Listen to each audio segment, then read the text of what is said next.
عماد لڑکی کو جہاں لے جانا چاہتا تھا اس جگہ کے متعلق پوچھ کر وہ چل پڑا۔ گھوڑے شہر میں سے گزر رہے تھے۔ لوگ ایونا کو رک رک کر دیکھتے تھے۔ چلتے چلتے عماد نے ایک مکان کے سامنے گھوڑا روک لیا اور بند دروازے کو دیکھنے لگا۔ ایونا نے اس سے پوچھا، یہاں کیوں رک گئے؟ اس نے جیسے کچھ سنا ہی نہ ہو۔ دروازے کے قریب جا کر گھوڑے پر بیٹھے بیٹھے اس نے دروازے پر آہستہ آہستہ 2-3 ٹھوکریں ماری۔ ایک بزرگ صورت انسان نے دروازہ کھولا۔ یہاں کون رہتا ہے؟ عماد نے عربی زبان میں پوچھا۔ کوئی نہیں، بوڑھے نے جواب دیا۔ عیسائیوں کا ایک خاندان رہتا تھا، ہماری فوج آ گئی تو پورا خاندان بھاگ گیا ہے۔ اب آپ نے اس پر قبضہ کر لیا ہے؟ بوڑھا ڈر گیا۔ اس نے دیکھا کہ یہ سوار فوجی ہے اور اس سے باز پرس کر رہا ہے کہ عیسائی کے مکان پر اس نے کیوں قبضہ کر لیا ہے، جبکہ سلطان ایوبی نے منادی کے ذریعے حکم جاری کیا ہے کہ کسی مسلمان کی طرف سے کسی عیسائی کو کوئی تکلیف نہ پہنچے، ورنہ سخت سزا دی جائے گی۔ بوڑھے نے کہا، میں نے قبضہ نہیں کیا، اس کی حفاظت کے لیے یہاں آ گیا ہوں۔ میں اسے بالکل بند کر دوں گا۔ اس کا مالک زندہ ہے، وہ مسلمان ہے اور 15-16 سال سے بیگار کیمپ میں پڑا ہے۔ کیا امیر مصر نے انہیں کیمپ سے رہا نہیں کیا؟ عماد نے پوچھا۔ وہاں کے مسلمان اب آزاد ہیں، لیکن ابھی کیمپ میں ہی ہیں، بوڑھے نے جواب دیا۔ ان سب کی حالت اتنی بری ہے کہ قابل احترام سالار اعظم ایوبی نے ان کے لیے دودھ، گوشت، دواؤں اور نہایت اچھے رہن سہن کے انتظام وہیں کر دیے ہیں۔ بہت سے طبیب ان کی دیکھ بھال کر رہے ہیں۔ ان میں جس کی صحت بحال ہو جاتی ہے اسے گھر بھیج دیا جاتا ہے۔ وہاں جو رہتے ہیں انہیں ان کے رشتہ دار وہیں ملنے جاتے ہیں۔ اس مکان کا مالک بھی وہیں ہے۔ ایک تو اس کا بڑھاپا ہے اور دوسرے کیمپ کی 15-16 سالوں کی اذیتیں۔ بیچارہ صرف زندہ ہے، میں اسے دیکھنے جایا کرتا ہوں۔ امید ہے اب صحت یاب ہو جائے گا۔ میں نے اسے بتا دیا تھا کہ اس کا مکان خالی ہو گیا ہے۔ اس کے رشتہ دار کہاں ہیں؟ عماد نے پوچھا۔ کوئی بھی زندہ نہیں، بوڑھے نے جواب دیا اور 3-4 گھر چھوڑ کر ایک مکان کی طرف اشارہ کر کے کہا، وہ میرا ذاتی مکان ہے، میں ان لوگوں کا صرف پڑوسی تھا۔ آپ مجھے ان کا رشتہ دار بھی کہہ سکتے ہیں۔ عماد یہ پوچھ کر کہ اندر مستورات نہیں ہیں، گھوڑے سے اتر کر اندر چلا گیا۔ کمروں میں گیا، دیواروں پر ہاتھ پھیرا۔ ایونا بھی اندر چلی گئی۔ اس نے عماد کو دیکھا، وہ آنسو پوچھ رہا تھا۔ ایونا نے آنسوؤں کی وجہ پوچھی تو اس نے جواب دیا، اپنے بچپن کو ڈھونڈ رہا ہوں، میں اس گھر سے بھاگا تھا، یہ میرا گھر ہے۔ اس کے آنسو بہنے لگے۔ اس نے بوڑھے سے پوچھا، ان کے رشتہ دار مر گئے ہیں؟ ان کی کوئی اولاد بھی نہیں تھی؟ صرف ایک لڑکا بچا تھا جو عیسائی ڈاکوؤں سے بچ کر میرے گھر آ گیا تھا، بوڑھے نے جواب دیا۔ اسے میں نے شام روانہ کر دیا تھا، اگر یہاں رہتا تو مارا جاتا۔ عماد کو وہ رات یاد آ گئی جب وہ اس گھر سے بھاگ کر پڑوسی کے گھر جا چھپا تھا۔ وہ یہی پڑوسی تھا، مگر اس نے بوڑھے کو بتایا نہیں کہ وہ لڑکا جسے اس نے شوبک سے شام کو روانہ کر دیا تھا وہ یہی جوان ہے جسے وہ یہ کہانی سنا رہا ہے۔ عماد کے لیے جذبات پر قابو پانا محال ہو گیا تھا، لیکن وہ سخت جان فوجی تھا۔ اس نے بوڑھے سے کہا، میں اس مکان کے مالک سے ملنا چاہتا ہوں، مجھے ان کا نام بتا دو۔ بوڑھے نے اسے اس کے باپ کا نام بتا دیا۔ عماد کو اپنے باپ کا نام اچھی طرح یاد تھا۔ اس لڑکے کی ایک بہن تھی، بوڑھے نے کہا، بہت چھوٹی تھی، اسے عیسائیوں نے اغوا کر لیا تھا۔ اسی زمین میں اس گھر کے سارے افراد عیسائیوں کے ہاتھوں قتل ہو گئے۔ ایونا، عماد نے لڑکی سے کہا، اپنی مقدس صلیب کے پرستاروں کی کرتوت سن رہی ہو؟ ایونا نے کوئی جواب نہ دیا۔ وہ چھت کو دیکھنے لگی۔ اس نے کمرے کے دروازے کے ایک کواڑ کو بند کیا اور اس کی الٹی طرف دیکھنے لگی۔ کواڑ پر 3-4 چھوٹی چھوٹی اور گہری لکیریں کھدی ہوئی تھیں۔ وہ بیٹھ کر ان لکیروں کو بڑے غور سے دیکھنے لگی۔ عماد اسے دیکھ رہا تھا۔ ایونا لکیروں پر ہاتھ پھیرنے لگی۔ وہ اٹھی اور دوسرے کمرے میں چلی گئی۔ وہاں بھی کواڑوں پر ہاتھ پھیر کر کچھ ڈھونڈنے لگی۔ عماد نے جا کر اس سے پوچھا، کیا دیکھ رہی ہو؟ لڑکی مسکرائی اور بولی، تمہاری طرح میں بھی اپنا بچپن ڈھونڈ رہی ہوں۔ اس نے عماد سے پوچھا، یہ تمہارا گھر تھا؟ تم یہیں سے بھاگے تھے؟ یہیں سے، عماد نے جواب دیا، اور اسے سنا دیا کہ کس طرح ان کے گھر پر عیسائیوں نے حملہ کیا اور اس کی ماں اور بڑے بھائی کو قتل کر دیا تھا۔ عماد بھاگ گیا اور وہ آج تک یہ سمجھتا رہا کہ اس کا باپ بھی قتل ہو گیا ہے، لیکن یہ بوڑھا بتاتا ہے کہ باپ کیمپ میں زندہ ہے۔ تم نے اس بوڑھے کو بتا دیا ہے کہ وہ لڑکے تم ہی ہو جسے اس نے پناہ دی تھی؟ میں بتانا نہیں چاہتا، اس نے تذبذب کے عالم میں کہا۔ ایونا اسے بڑی غور سے دیکھنے لگی اور بوڑھا ان دونوں کو دیکھ دیکھ کر حیران ہو رہا تھا۔ یہ دونوں یہاں کیا دیکھ رہے ہیں؟ عماد بچپن کی یادوں میں گم ہو گیا تھا۔ بوڑھے نے پوچھا، میرے لیے کیا حکم ہے؟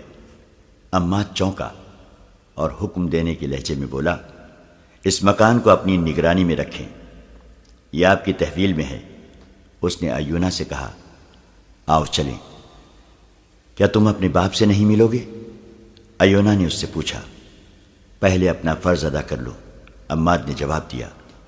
مجھے ریگستان میں میرا کماندار ڈھونڈ رہا ہوگا، وہ مجھے مردہ قرار دے چکے ہوں گے، وہاں میری ضرورت ہے۔ آؤ میرے ساتھ آؤ، میں یہ امانت کسی کے حوالے کر دوں۔ لڑکیاں لڑکیاں لڑکیاں، صلاح الدین ایوبی نے شگفتہ سے لہجے میں علی بن سفیان سے کہا، کیا یہ کمبخت صلیبی میرے راستے میں لڑکیوں کی دیوار کھڑی کرنا چاہتے ہیں؟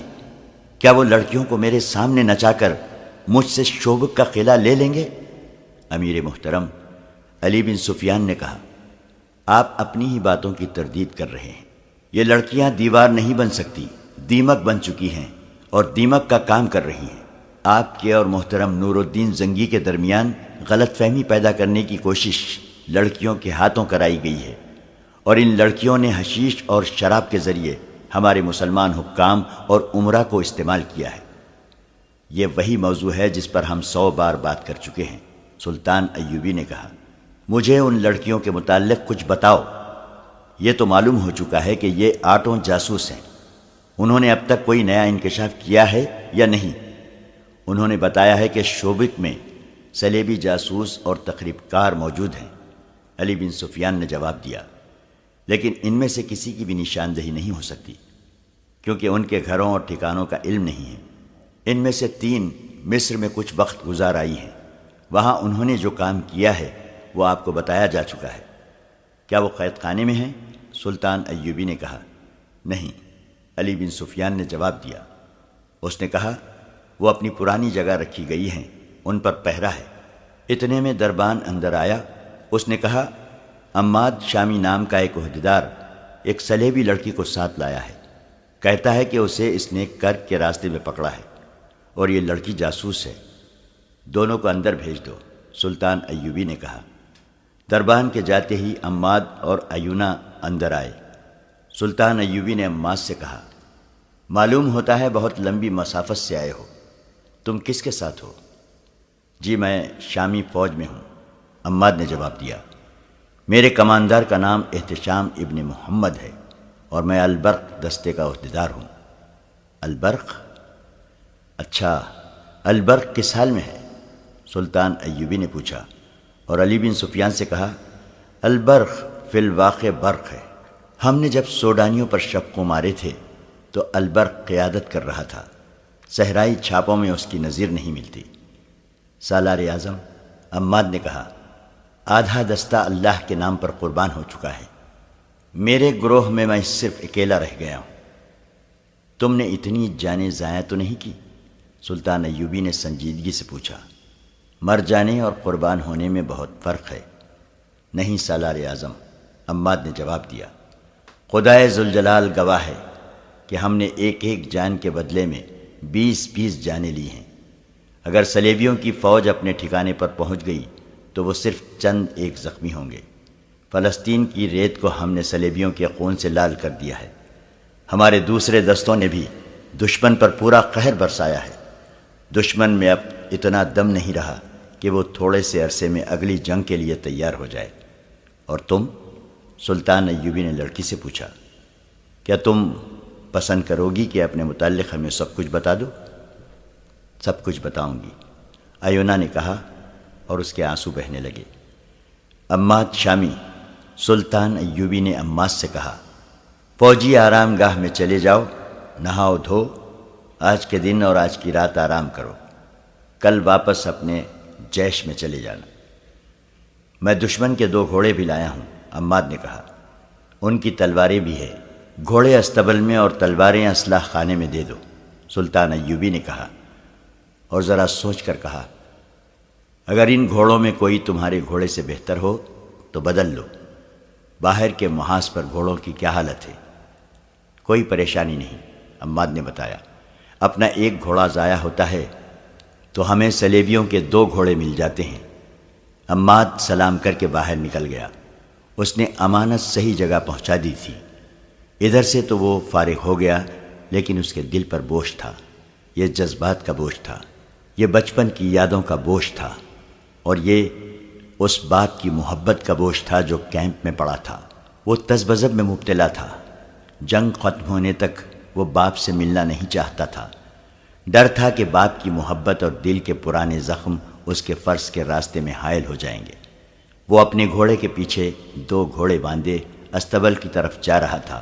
اسے ماحول کا کوئی ہوش نہیں تھا۔ گھوڑا اسے ایک گھاٹی پر لے گیا۔ اس نے سامنے دیکھا، شوبک کا قصبہ اسے نظر آ رہا تھا۔ وہ رک گیا اور اس قصبے کو دیکھنے لگا جہاں وہ پیدا ہوا تھا اور جہاں سے جلا وطن ہوا تھا۔ اس پر جذبات نے رقت طاری کر دی۔ راستے سے ہٹ کر رکو سوار، اسے کسی کی آواز نے چونکا دیا۔ اس نے گھوم کر دیکھا، پیچھے ایک گھوڑ سوار دستہ آ رہا تھا۔